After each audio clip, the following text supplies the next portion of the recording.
Pagka ganito lang, basic lang eh, oh. Easy. Pero pag dalawang ikot ang hirap. Ah! Puro latay na yung likod ko. Ah!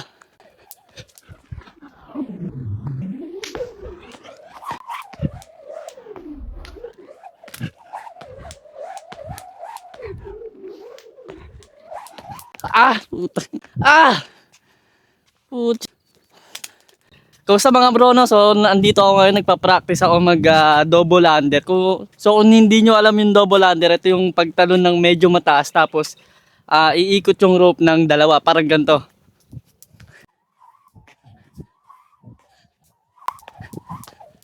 Ngayon medyo na ma-master ko na siya eh. Ang nahihirapan ako yung running step. Tumatama sa likod ko.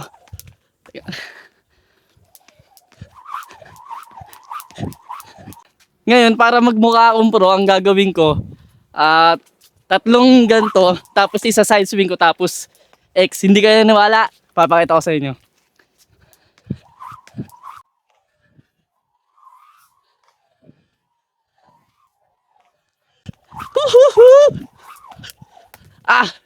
Di ko titigilan to, hanggang di ako nakaka-straight.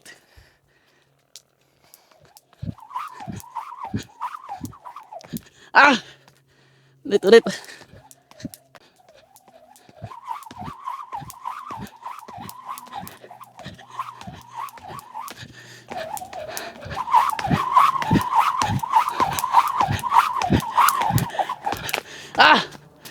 Ito yung mahirap dito eh, pagka sumabit to sa paa mo, tinamaan ka sa likod, tinamaan ka sa kaso di naman ikaw yung gusto. Inom lang ako saglit. Pagod. Dali ko na to, dali ko na.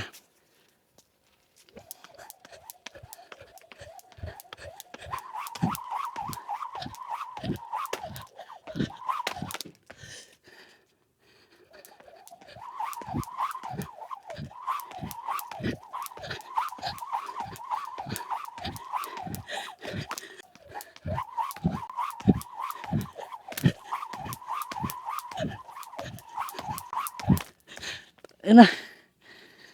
Puro latay na yung likod ko.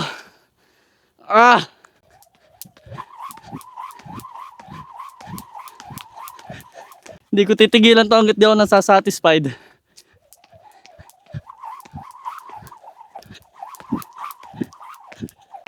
Puta. Saba.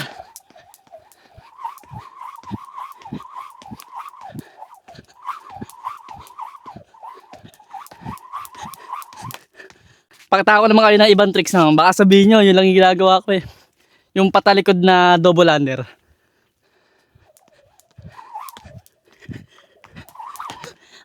Saba.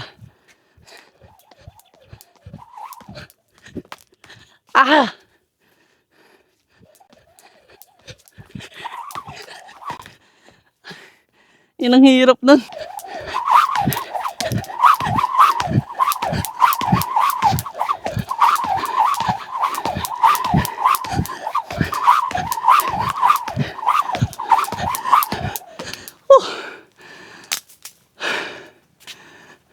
Kaya pala hindi ko magawa, yung pangit pala ng angulo doon. Dito ko lagay yung camera.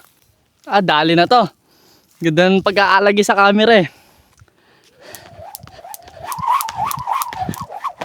Ay putya. Ganun pa rin pala.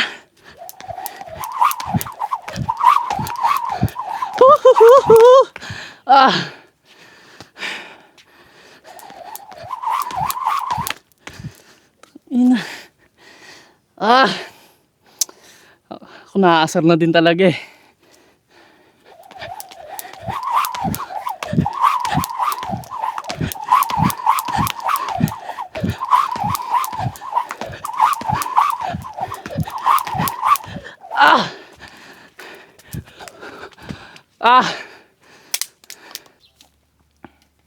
Pucha, pagod na ako. Sakit ng binti ko. Sakit na ng binti ko. Hindi ko pa rin na-perfect. Siguro mga ano pa, mga 1 linggo pa straight. Kung makapag-jumping rope na 1 linggo. Pero sa pakiramdam. So mga pare, no, Ayoko na, sakit na ng binti ko. Kakain na lang muna ako siguro ng barbecue. Pero testing ko muna tong camera ko.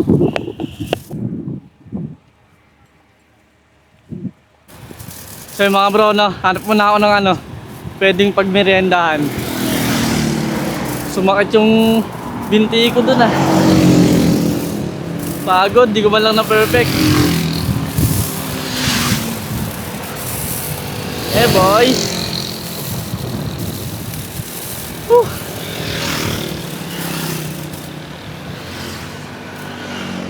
Ito masarap magbike pagka downhill.